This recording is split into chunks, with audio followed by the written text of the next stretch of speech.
그 옷 벗어. 당장. 한겨울 저녁 칼바람이 매섭게 불어대는 지하도 입구였습니다. 40대 후반의 남자가 12살 소녀 앞에서 다급하게 소리쳤죠. 남자는 고급 정장 차림이었고 손목에는 눈부시게 빛나는 금시계가 채워져 있었습니다. 그 옆에 선 아내는 값비싼 모피 코트를 입고 있었고 목에는 다이아몬드 목걸이가 걸려 있었어요. 검은색 고급 SUV가 그들 뒤에 비상등을 켜둔 채 서 있었습니다. 벗으라고. 그게 내 옷이 아니야. 아내도 앞으로 달려들며 소리쳤어요. 그녀의 얼굴은 분노로 일그러져 있었습니다. 마치 자기 물건을 도둑맞은 사람처럼 말이죠. 웅크리고 앉아있던 소녀 하유는 겁에 질려 벌벌 떨며 뒤로 물러났습니다. 왜요? 추워요. 소녀의 목소리는 공포로 떨렸어요. 하유는 몸에 맞지 않는 허름한 패딩을 두 손으로 꼭 움켜쥐었습니다. 패딩은 솜이 빠져나와 군데군데 구멍이 뚫려 있었지만 이 추운 날씨에 옷을 빼앗기면 얼어 죽을 수도 있다는 본능적인 두려움이 밀려왔죠. 하윤의 손은 추위에 빨갛게 부어올라 있었고 볼은 얼어서 붉은 반점이 생겨 있었습니다. 발에 신은 얇은 운동화는 오래전에 밑창이 닳아 없어진 상태였어요. 앞에 놓인 낡은 종이컵에는 동전 몇 개만 덩그러니 놓여 있었습니다. 남편이 하윤에게 성큼성큼 다가왔어요. 주변 사람들이 놀라 쳐다봤지만 부부는 아랑곳하지 않았습니다. 아내의 눈은 하윤이 입은 낡은 패딩에 고정되어 있었어요. 마치 먹잇감을 발견한 맹수처럼 말이죠. 그 순간 하윤 주변에서 지켜보고 있던 어른들 몇 명이 급히 달려왔습니다. 그들은 소녀가장을 돕는 단체라고 적힌 형광조끼를 입고 있었죠. 단체 남자 하나가 부부 앞을 거칠게 막아섰습니다. 뭐 하는 짓이에요, 당신들? 그의 목소리는 분노로 가득했어요. 다른 단체 관계자도 소리쳤습니다. 추운 겨울에 애 옷을 벗기려고. 미쳤어요. 주변의 구경꾼들이 빠르게 모여들기 시작했어요. 저 부자들 뭐야? 거지의 옷 뺏으려고 하네. 세상에 돈이 많으면 뭐해. 인간성이 저 모양인데. 수군거리는 소리가 사방에서 들렸습니다. 사람들의 눈빛은 차갑고 적대적이었어요. 단체 사람들은 부부를 강하게 밀쳐냈습니다. 아내가 비틀거렸고 남편이 재빨리 그녀를 붙잡았어요. 남편이 손을 들어 진정시키려 했죠. 오해하시는 겁니다. 저 옷은 우리 하지만 단체 남자가 그의 말을 싸늘하게 잘라냈습니다. 꺼지세요, 지금 당장. 이런 애들은 우리가 돌봅니다. 부부는 더 말할 수 없었어요. 점점 더 많은 사람들이 모여들었고 모두가 부부를 손가락질하며 비난했습니다. 부끄러운 줄 알아야지. 저런 사람들이 돈을 벌다니. 단체 사람들도 계속 몰아세우며 부부를 밀어냈고 결국 둘은 뒤로 물러날 수밖에 없었죠. 하유는 두려움에 떨며 그 자리에 얼어붙어 있었습니다. 부부 쪽으로 다가갈 수도 없었고 단체 사람들에게서 벗어날 수도 없었어요. 소녀는 그저 공포에 질린 눈으로 상황을 지켜볼 뿐이었습니다. 단체 남자가 하윤의 어깨를 움켜쥐었어요. 괜찮아, 우리가 지켜줄게. 하지만 그 소나기는 이상하게도 너무 세고 차갑게 느껴졌습니다. 아내는 소리 없이 울기 시작했습니다. 눈물이 볼을 타고 흘러내렸죠. 남편은 아내의 손을 꼭 잡고 차로 돌아갔습니다. 사람들은 여전히 부부를 향해 비난의 눈길을 보냈어요. 저런 부자들이 문제야. 가난한 애들 괴롭히고 다니네. 차에 오른 아내는 떨리는 목소리로 중얼거렸습니다. 그 옷, 내가 샀던 거야. 남편이 고개를 끄덕였어요. 그 옷, 낯이 익은데. 둘은 차 안에서 하윤을 바라봤습니다. 단체 사람들에게 둘러싸인 소녀를 말이죠. 하윤이 입은 패딩의 왼쪽 주머니에는 작은 토끼 자수가 수놓아져 있었어요. 남편이 시동을 걸었습니다. 하지만 바로 출발하지 않았어요. 그는 백미러로 단체 사람들을 지켜봤습니다. 저 사람들, 뭔가 이상해. 아내도 고개를 끄덕였죠. 맞아. 아이를 보호하는 사람들 같지 않았어. 너무 공격적이었어. 차가 천천히 출발했습니다. 하지만 부부의 마음은 여전히 그 자리에 남아 있었어요. 특히 하윤이 입은 그 패딩 때문이었습니다. 분홍색 실로 정성스럽게 수놓은 토끼. 그건 분명히 2년 전 자신이 수놓은 토끼였습니다. 차 안에서 부부는 한참 동안 말없이 앉아 있었습니다. 남편의 손은 핸들을 꽉 쥔 채 떨리고 있었고 아내는 창밖을 응시하며 눈물을 흘렸죠. 저 멀리 단체 사람들에게 둘러싸인 하윤의 모습이 보였습니다. 소녀는 여전히 겁먹은 표정으로 서 있었어요. 우리가 미친 사람처럼 보였겠지. 아내가 떨리는 목소리로 말했습니다. 남편은 고개를 저었어요. 아니야. 우린 딸을 찾은 거야. 2년 동안 매일 찾아 헤맨 우리 딸을. 그의 목소리에는 확신이 담겨 있었습니다. 아내가 핸드백에서 낡은 사진 한 장을 꺼냈어요. 2년 전 10살이었던 유진이 웃고 있는 사진이었습니다. 사진 속 유진은 분홍색 토끼가 수놓아진 패딩을 입고 있었죠.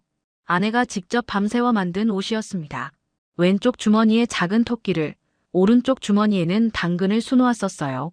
저 아이가 입은 패딩, 토끼 자수가 똑같았어. 남편이 말했습니다. 우연일 리 없어. 세상에 그런 옷은 하나밖에 없으니까. 아내도 고개를 끄덕였어요. 맞아. 내가 직접 만든 옷이야. 유진이를 위해. 그녀의 목소리가 잠겼습니다. 2년 전 유진은 학교에서 돌아오다 실종됐었습니다. 경찰은 수색했지만 아무런 단서도 찾지 못했죠. 부부는 사설 탐정을 고용하고 현상금을 걸고 전국을 돌아다니며 딸을 찾았습니다. 하지만 유진은 마치 공기처럼 사라져버렸어요. 그렇게 2년이 흘렀습니다. 저 단체. 남편이 입을 열었습니다. 뭔가 이상해. 너무 공격적이었어. 아내도 동의했어요. 맞아. 아이를 보호하는 사람들의 태도가 아니었어. 마치 뭔가를 숨기는 것 같았어. 둘은 서로를 바라봤습니다. 같은 생각이었죠. 남편이 즉시 핸드폰을 꺼내 검색을 시작했습니다. 소녀가장을 돕는 단체라는 이름의 기관이었어요. 웹사이트를 보니 겉으로는 훌륭해 보였습니다. 길거리 아이들을 돕고 무료 급식을 제공하고 쉼터를 운영한다고 했죠. 사진들도 깔끔하게 올라와 있었습니다. 하지만 남편의 눈에 뭔가 걸렸어요. 이상한데. 후원금 내역이 불투명해. 그는 재무제표를 확대해서 봤습니다. 수입은 엄청난데 정작 아이들한테 쓰는 돈은 턱없이 적어. 나머지 돈은 다 어디로 간 거지? 아내가 다른 정보를 찾았습니다. 여기 봐. 이 단체 대표 신상호라는 사람. 전과가 있어. 그녀가 기사를 클릭했어요. 10년 전 아동학대로 고발당했던 기록이 있었습니다. 물론 증거 불충분으로 무혐의 처리됐지만요. 이런 사람이 아동보호단체를 운영한다고. 부부는 점점 더 의심이 깊어졌습니다. 남편이 차 시동을 걸었어요. 우선 집으로 가자. 제대로 조사해야 해. 하지만 차를 출발시키기 전 둘은 다시 한번 지하도 쪽을 바라봤습니다. 하유는 이미 보이지 않았어요. 단체 사람들이 어디론가 데려간 것 같았습니다. 그날 밤 부부는 서재에서 밤새 자료를 찾았습니다. 남편은 사설탐정 여러 명에게 연락했고 아내는 온라인 커뮤니티를 뒤졌죠. 그리고 놀라운 사실을 발견했습니다. 이 단체에 대한 제보가 여러 건 있었던 거예요. 애들이 자주 바뀐대. 아내가 게시글을 읽었습니다. 며칠 있다가 사라지고 새 아이가 온다고 했어. 그런데 어디로 가는지는 아무도 몰라. 남편의 표정이 굳어졌어요. 인신매매일 수도 있어. 더 조사할수록 의혹은 커져만 갔습니다. 단체가 운영하는 쉼터 주소는 실제로는 낡은 창고였고 무료 급식소는 한 달에 며칠만 운영됐죠. 아이들은 대부분 노숙하거나 지하도에서 구걸을 했습니다. 보호받는 게 아니라 이용당하고 있었던 거예요. 아내가 남편의 손을 꼭 잡았습니다. 우리 유진이도 저 사람들한테 당한 거야. 남편은 이를 악물었어요. 내일 당장 경찰에 신고하자. 그리고 그가 결연한 표정을 지었습니다. 우리가 직접 확인해야 해. 저 아이가 정말 유진인지. 다음 날 아침 부부는 경찰서를 찾아갔습니다. 하지만 결과는 실망스러웠어요. 담당 형사는 회의적인 표정으로 고개를 저었죠. 옷 하나만 가지고는 증거가 부족합니다. 게다가 그 단체는 정식 등록된 비영리 단체예요. 함부로 조사할 수 없습니다. 남편이 답답한 목소리로 말했습니다. 하지만 제 아내가 직접 만든 옷이라니까요. 세상에 그런 옷은 하나밖에 없어요. 형사는 한숨을 쉬었어요. 그래도 법적으로는 어렵습니다. 구체적인 증거나 제보가 있어야 움직일 수 있어요. 아내가 떨리는 손으로 유진의 사진을 내밀었습니다. 이 아이가 제 딸이에요. 2년 전에 실종됐고 어제 본 소녀와 나이도 비슷해요. DNA 검사라도 할 수 있게 해주세요. 하지만 형사는 난처한 표정을 지었죠. 본인 동의 없이는 불가능합니다. 그리고 그 아이는 지금 단체의 보호를 받고 있으니 부부는 경찰서를 나서며 좌절감에 빠졌습니다. 법과 절차는 그들의 편이 아니었어요. 남편이 주먹을 불끈 쥐었습니다. 우리가 직접 해야 해. 경찰은 도움이 안 돼. 그날 오후 부부는 단체가 운영하는 무료 급식소를 찾아갔습니다. 낡은 건물 1층에 자리한 곳이었죠. 입구에는 따뜻한 밥상이라는 간판이 걸려 있었습니다. 안으로 들어가자 20명 정도의 아이들이 식탁에 앉아 있었어요. 대부분 10살에서 15살 사이로 보였습니다. 아내는 일부러 큰 상자를 들고 왔어요. 안에는 새 옷가지와 과자, 학용품이 가득 담겨 있었습니다. 기부하러 왔어요. 아내가 밝게 웃으며 말했죠. 단체 직원 한 명이 다가왔습니다. 아, 감사합니다. 이쪽에 두시면 돼요. 남편은 주변을 둘러봤습니다. 아이들의 표정이 밝지 않았어요. 밥을 먹으면서도 웃는 아이가 거의 없었죠. 모두 고개를 숙이고 조용히 식사를 했습니다. 마치 감시당하는 것처럼 말이에요. 실제로 구석구석에 CCTV 카메라가 설치되어 있었습니다. 아내가 아이들에게 다가가려 하자 단체 남자가 재빨리 막아섰습니다. 죄송하지만 아이들과 직접 접촉은 금지되어 있습니다. 규정이에요. 그의 목소리는 정중했지만 단호했어요. 아내는 미소를 지으며 물러섰습니다. 아, 그렇군요. 알겠습니다. 하지만 그 순간 아내의 눈에 하윤이 들어왔습니다. 소녀는 구석 테이블에 혼자 앉아 있었어요. 어제 입었던 패딩은 벗어놓았고 낡은 티셔츠를 입고 있었습니다. 하윤도 부부를 알아봤는지 움찔했어요. 겁먹은 눈빛이었습니다. 아내가 하윤에게 다가가려 했지만 또 다른 단체 직원이 가로막았어요. 손님, 규정을 지켜주셔야 합니다. 남편이 개입했습니다. 저 아이랑 잠깐만 얘기하면 안 될까요? 어제 지하도에서 봤던 아이라서요. 단체 직원의 표정이 굳어졌습니다. 안 됩니다. 이 아이들은 외부인과의 접촉을 최소화해야 해요. 트라우마가 있거든요. 그의 손이 허리춤으로 갔어요. 무전기가 달려 있었습니다. 언제든 다른 직원들을 부를 태세였죠. 부부는 더 이상 버틸 수 없었습니다.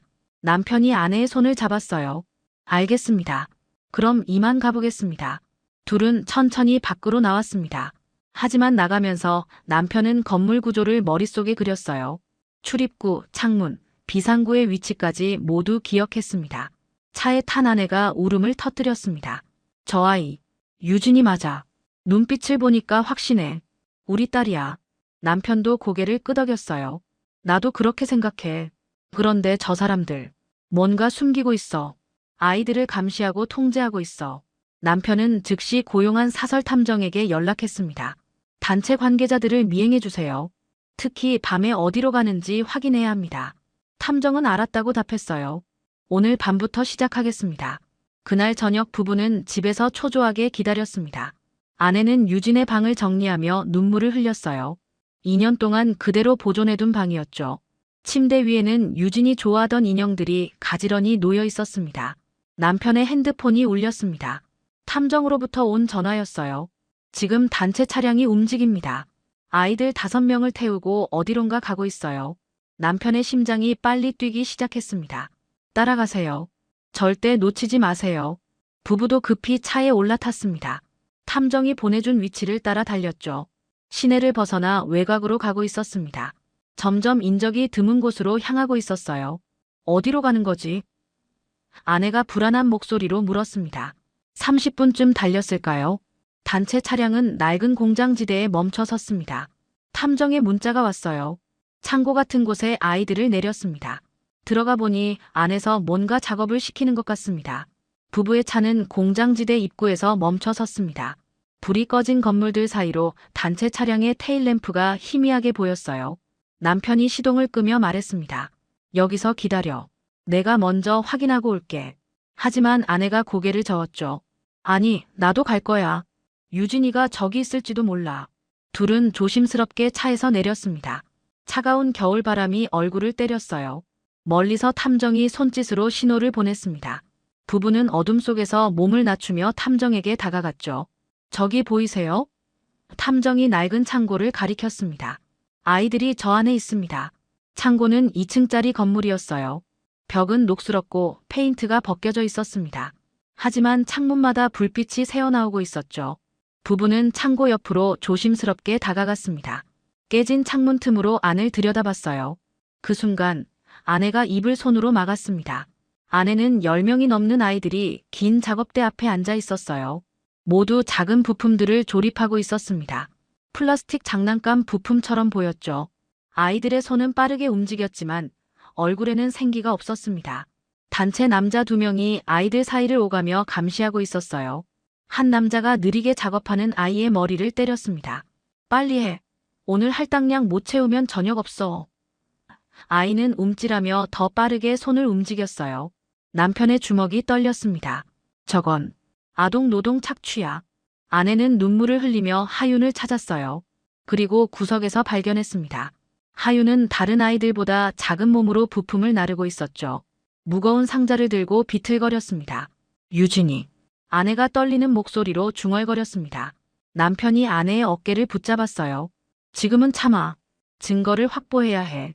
그는 핸드폰을 꺼내 동영상 촬영을 시작했습니다. 아이들이 일하는 모습, 감시하는 남자들, 열악한 환경까지 모두 담았죠. 그때였습니다. 한 아이가 바닥에 쓰러졌어요. 피로에 지친 것 같았습니다. 하지만 단체 남자는 아이를 일으켜 세우지 않았어요. 오히려 발로 찼습니다. 일어나. 게으름 피우지 마.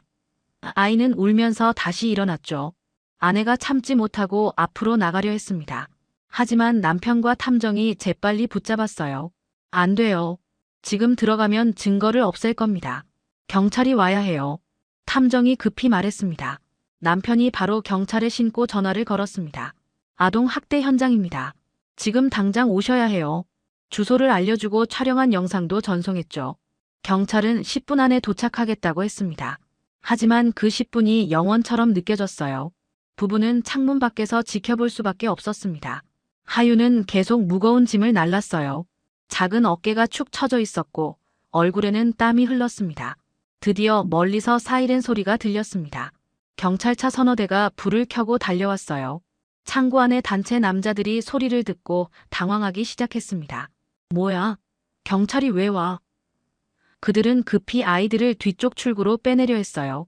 하지만 경찰은 이미 건물을 포위하고 있었습니다.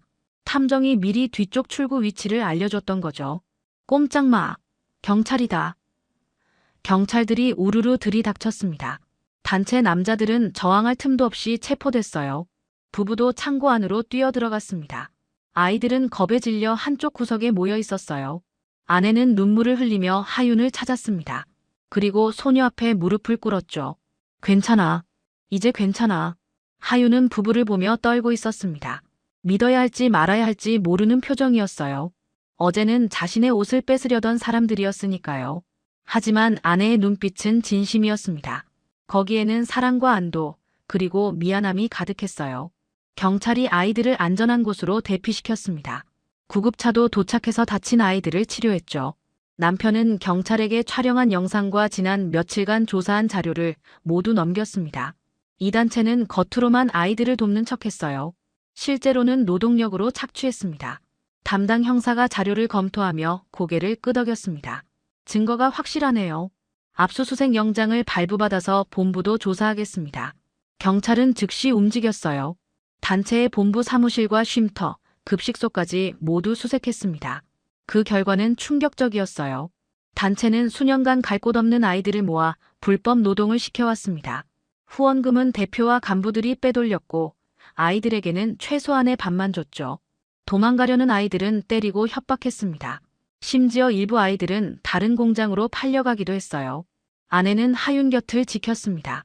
소녀는 담요를 뒤집어 쓴 채 구급차 안에 앉아 있었어요. 여전히 겁먹은 표정이었죠. 아내가 조심스럽게 손을 내밀었습니다.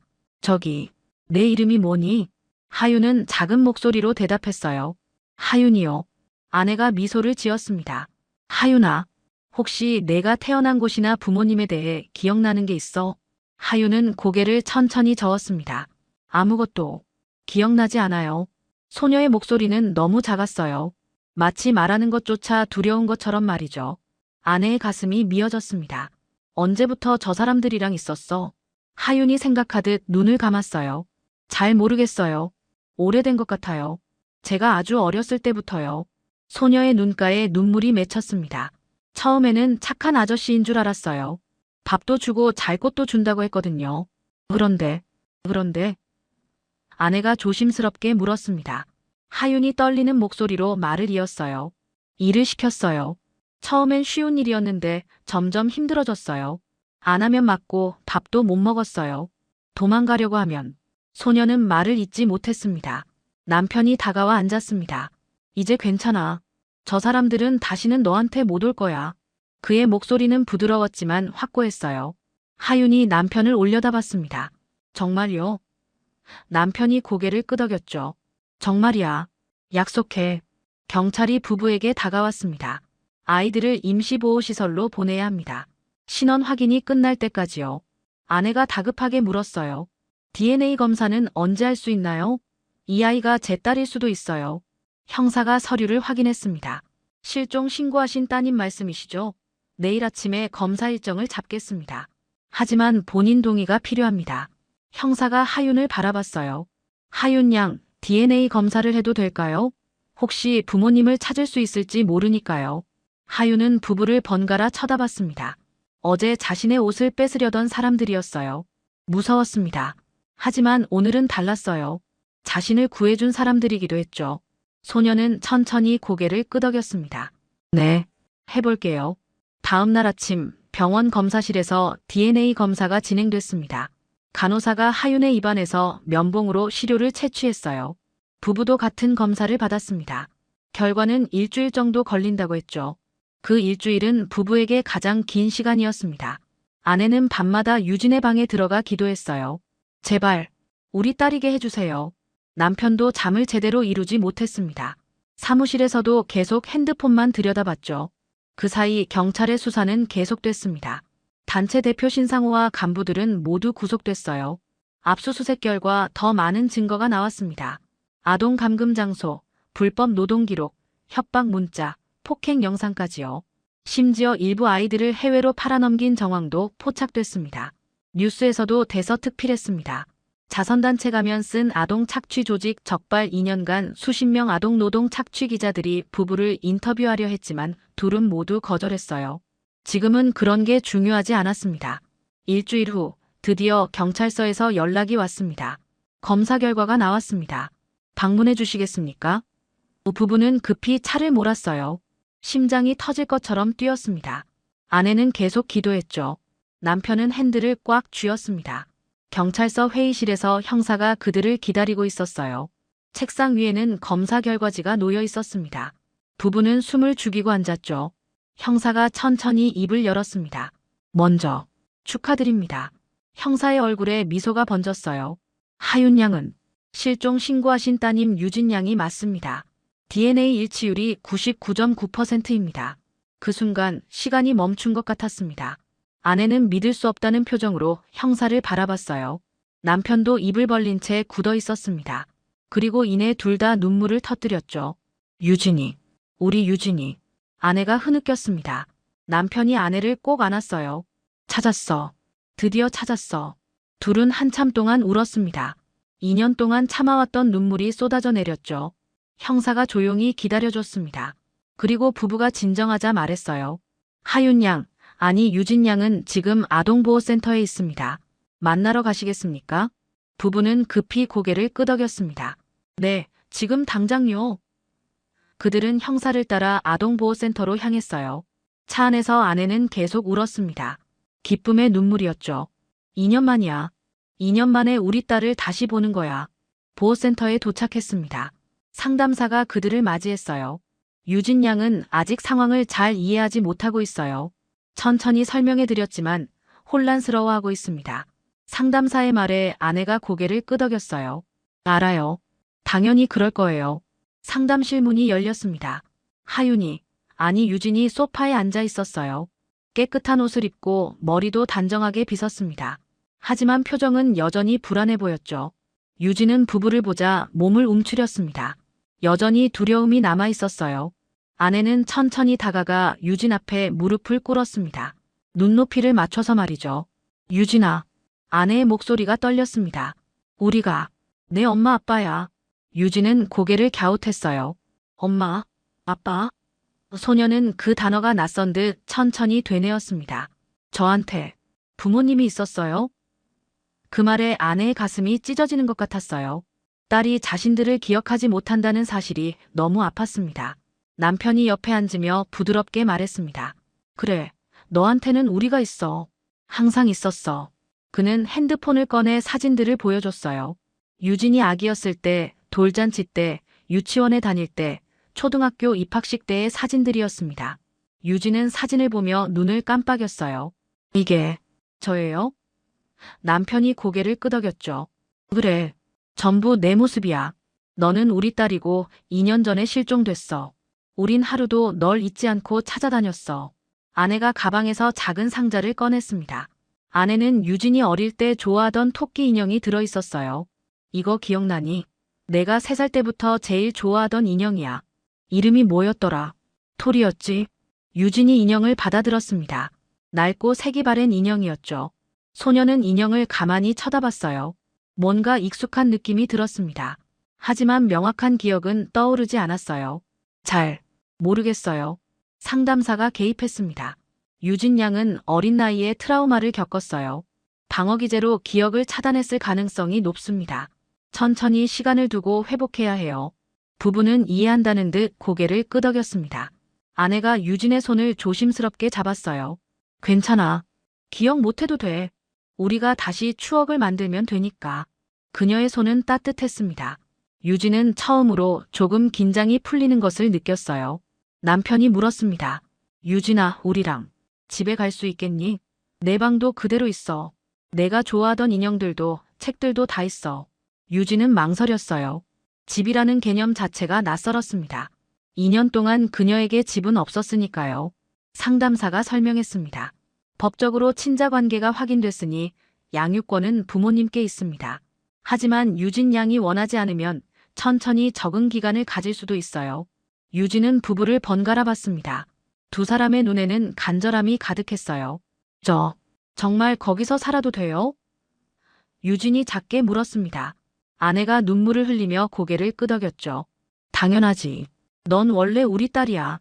우리 집은 내 집이고 우린 내 가족이야. 유진은 잠시 생각했습니다. 그리고 천천히 고개를 끄덕였어요. 가볼게요. 그 말에 부부는 환하게 웃었습니다. 남편이 유진의 머리를 쓰다듬었어요. 고마워, 유진아. 용기 내줘서.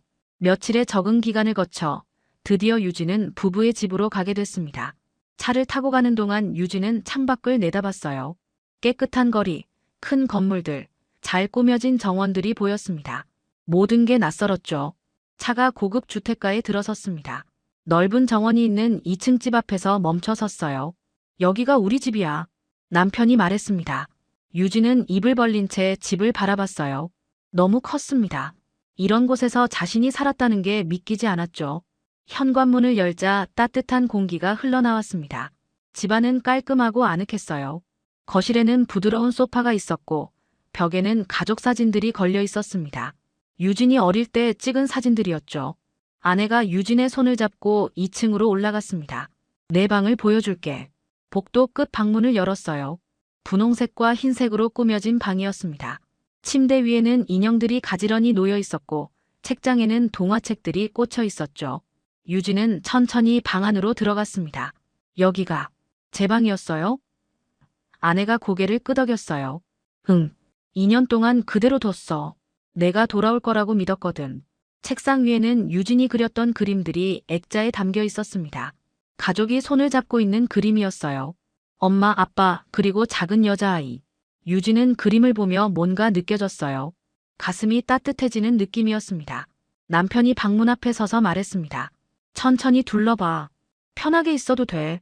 부부는 유진에게 시간을 주고 밖으로 나갔어요. 유진은 혼자 방 안을 둘러봤습니다. 옷장을 열어보니 예쁜 옷들이 가득했어요. 자신의 사이즈보다 조금 작았지만요. 침대에 앉아보니 푹신했습니다. 2년 동안 딱딱한 바닥에서 자던 유진에게는 구름 위에 앉은 것 같았어요. 소녀는 베개를 안았습니다. 부드럽고 따뜻했죠. 그리고 처음으로 안전하다는 느낌을 받았습니다. 그날 저녁 식탁에는 따뜻한 음식들이 차려졌습니다. 아내가 직접 만든 된장찌개, 불고기, 계란말이, 그리고 유진이 어릴 때 좋아하던 치킨 너겟까지 있었어요. 유진은 식탁 앞에 앉아 음식들을 바라봤습니다. 이렇게 많은 음식을 본 게 얼마만인지 몰랐죠. 많이 먹어. 내가 좋아하던 반찬들이야. 아내가 유진의 그릇에 반찬을 덜어줬습니다. 유진은 조심스럽게 숟가락을 들었어요. 된장찌개를 한 숟갈 떠서 입에 넣었습니다. 따뜻하고 구수한 맛이 입안에 퍼졌어요. 그 순간이었습니다. 유진의 머릿속에 희미한 기억이 스쳤어요. 누군가 자신에게 된장찌개를 떠먹여주던 기억. 유진아, 맛있지? 하고 웃던 목소리. 유진은 숟가락을 든 채 멈춰 섰습니다. 괜찮니? 남편이 걱정스럽게 물었어요. 유진은 천천히 고개를 들어 아내를 봤습니다. 이 맛, 어디서 먹어본 것 같아요. 아내의 눈이 반짝였어요. 정말, 엄마가 내가 어릴 때부터 자주 끓여줬거든.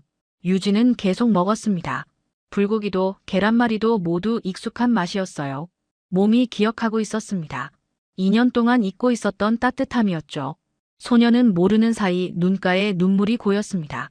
아내가 재빨리 눈치챘어요. 왜 그래? 입에 안 맞아. 유진은 고개를 저었습니다. 아니에요. 너무 맛있어서요. 그리고 소녀가 말을 멈췄어요. 따뜻해서요.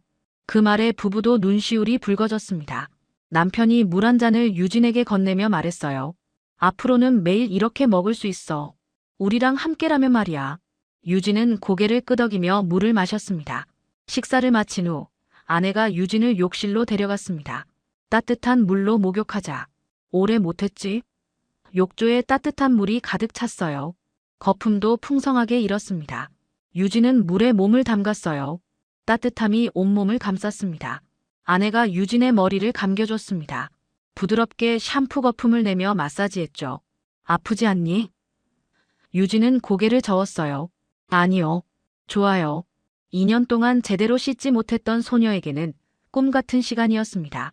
목욕을 마치고 나오니 아내가 새 잠옷을 준비해뒀어요. 부드러운 면 소재의 파자마였습니다. 이것도 내가 실종되기 전에 입던 거야. 조금 작을 수도 있는데. 하지만 유진에게는 딱 맞았어요. 2년 동안 제대로 먹지 못해서 키가 별로 자라지 않았던 거죠. 밤이 깊어갔습니다. 유진은 자기 침대에 누웠어요. 부드러운 이불이 몸을 감쌌습니다. 아내가 이불을 잘 덮어주며 말했어요. 잘 자, 유진아. 무서우면 언제든 엄마 아빠 방으로 와도 돼. 네. 유진이 작게 대답했습니다. 아내가 방을 나가려 하자 유진이 불렀어요. 저기요. 아내가 돌아봤습니다. 왜? 유진은 잠시 망설이다 물었어요. 엄마, 아빠라고 불러도 돼요? 그 순간 아내의 눈에서 눈물이 주르르 흘러내렸습니다. 당연하지. 우린 내 엄마 아빠야. 아내는 유진에게 다가가 이마에 키스했어요. 잘 자, 우리 딸. 유진은 눈을 감았습니다. 처음으로 안전하다고 느꼈어요. 더 이상 추위에 떨지 않아도 됐고, 배고프지 않았고, 누군가에게 맞을 일도 없었습니다. 따뜻한 집, 부드러운 침대, 그리고 자신을 사랑하는 사람들이 있었죠. 다음 날 아침 유진은 맛있는 냄새에 눈을 떴습니다. 아래층에서 음식 냄새가 올라왔어요. 소녀는 침대에서 일어나 계단을 내려갔습니다.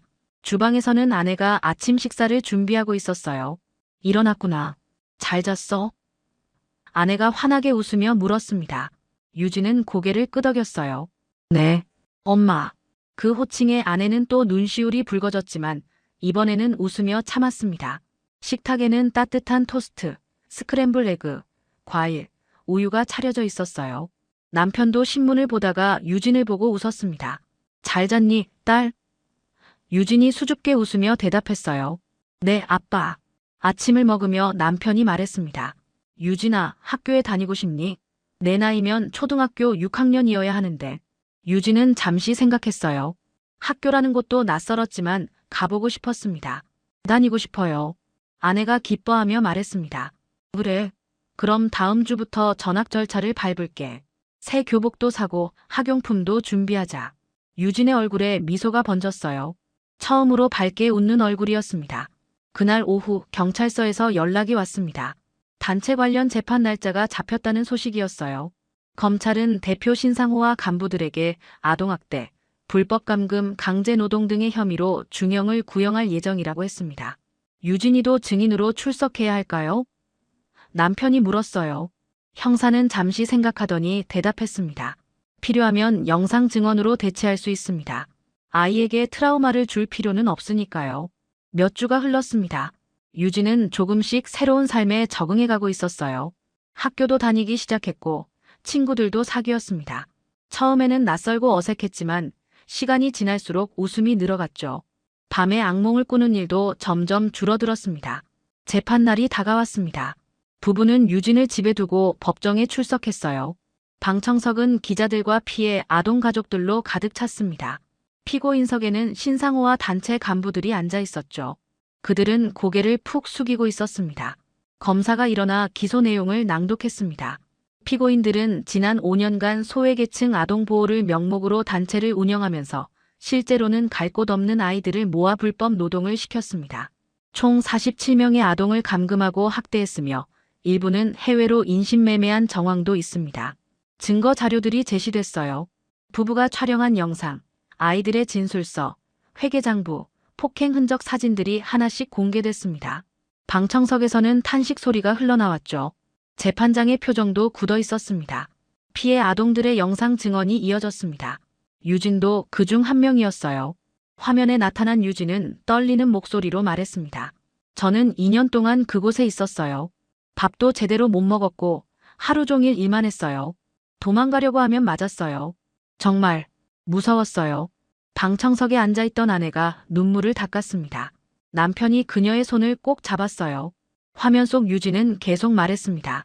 하지만 이제는 괜찮아요. 엄마 아빠를 찾았고 집으로 돌아왔으니까요. 다시는 그런 일이 없었으면 좋겠어요. 변호인들이 선처를 호소했지만 소용없었습니다. 증거가 너무 명확했고 피해 규모도 컸죠. 재판장이 판결을 선고했습니다. 피고인 신상호에게 징역 15년을 선고한다. 피고인들은 순수한 목적으로 시작했다고 주장하나 실제로는 약자인 아동들을 착취하고 학대했다. 이는 결코 용서받을 수 없는 범죄다. 다른 간부들에게도 각각 7년에서 10년의 실형이 선고됐습니다. 피고인석에서 흐느끼는 소리가 들렸지만 아무도 동정하지 않았어요. 그들이 아이들에게 한 일을 생각하면 당연한 대가였으니까요. 재판이 끝나고 부부는 법정을 나섰습니다. 기자들이 몰려들었어요. 따님을 찾으신 소감이 어떠신가요? 다른 피해 아동들을 위해 하실 말씀이 있으신가요? 남편이 잠시 멈춰서서 말했습니다. 제 딸을 찾은 건 기적이었습니다. 하지만 아직도 찾지 못한 아이들이 많습니다. 부디 모든 아이들이 안전한 곳에서 사랑받으며 자랄 수 있기를 바랍니다. 아내도 덧붙였어요. 그리고 어려운 아이들을 돕는다는 단체나 기관을 선뜻 믿지 마세요. 제대로 확인하고 의심스러우면 신고해 주세요. 집으로 돌아오니 유진이 현관에서 기다리고 있었습니다. 엄마, 아빠. 소녀가 달려와 두 사람을 안았어요. 부부도 유진을 꼭 껴안았습니다. 다 끝났어. 이제 정말 괜찮아. 저녁 식탁에는 유진이 좋아하는 음식들이 가득했습니다. 아내가 특별히 준비한 거예요. 오늘은 축하하는 날이니까. 가족 셋은 둘러앉아 식사를 했습니다. 웃음소리가 끊이지 않았죠. 식사 후 거실에서 유진이 물었습니다. 엄마, 아빠, 저 정말 여기서 계속 살 수 있는 거죠? 남편이 유진을 무릎에 앉히며 대답했어요. 당연하지. 넌 우리 딸이고 이곳은 내 집이야. 영원히. 아내가 유진의 머리를 쓰다듬었습니다. 앞으로는 절대 떨어지지 않을 거야. 약속해. 유진이 환하게 웃었어요. 저도 약속할게요. 엄마 아빠 곁에 있을게요. 창밖으로는 겨울이 지나고 봄이 오고 있었습니다. 눈이 녹고 새싹이 돋아나기 시작했어요. 유진의 삶도 그렇게 새로 시작되고 있었습니다. 어둡고 추웠던 2년의 시간은 끝났고 이제 따뜻하고 밝은 날들이 기다리고 있었죠. 그날 밤 유진은 자기 방에서 일기를 썼습니다. 학교 선생님이 숙제로 내준 거였어요. 오늘의 일기 마이너스 드디어 집을 찾았어요. 엄마와 아빠를 찾았어요. 이제 더 이상 무섭지 않아요. 배고프지도 춥지도 않아요. 매일 따뜻한 밥을 먹고 푹신한 침대에서 자요. 친구들도 생겼어요. 정말 꿈만 같아요. 앞으로 열심히 살 거예요. 엄마 아빠를 기쁘게 해드리고 싶어요. 일기를 다 쓰고 유진은 침대에 누웠습니다. 토리 인형을 꼭 안았어요. 복도에서 엄마 아빠가 이야기하는 소리가 들렸습니다. 그 소리가 유진에게는 자장가처럼 들렸죠. 아내와 남편은 거실에 앉아 있었습니다. 정말 기적이야. 아내가 말했어요. 우리 유진이를 다시 찾다니. 남편이 아내의 손을 잡았습니다. 이제 시작이야. 유진이가 잃어버린 인연을 되찾을 수 있도록 도와줘야 해. 둘은 서로를 바라보며 미소 지었습니다. 힘든 시간이었지만 포기하지 않았기에 딸을 되찾을 수 있었어요. 그리고 그 과정에서 다른 아이들도 구할 수 있었습니다. 단체는 해체됐고 피해 아동들은 각자의 가정을 찾아갔거나 안전한 보호시설로 옮겨졌죠. 유진의 방에서 작은 코 고는 소리가 들렸습니다. 부부는 조용히 문을 열고 들여다봤어요. 유진은 토리를 안은 채 평화롭게 자고 있었습니다. 얼굴에는 미소가 머물러 있었죠. 잘 자, 우리 딸. 아내가 속삭였습니다. 남편이 불을 끄고 문을 닫았어요. 집안은 고요했고 따뜻했습니다. 이제 이 가족에게는 평화로운 날들만 남아 있었습니다.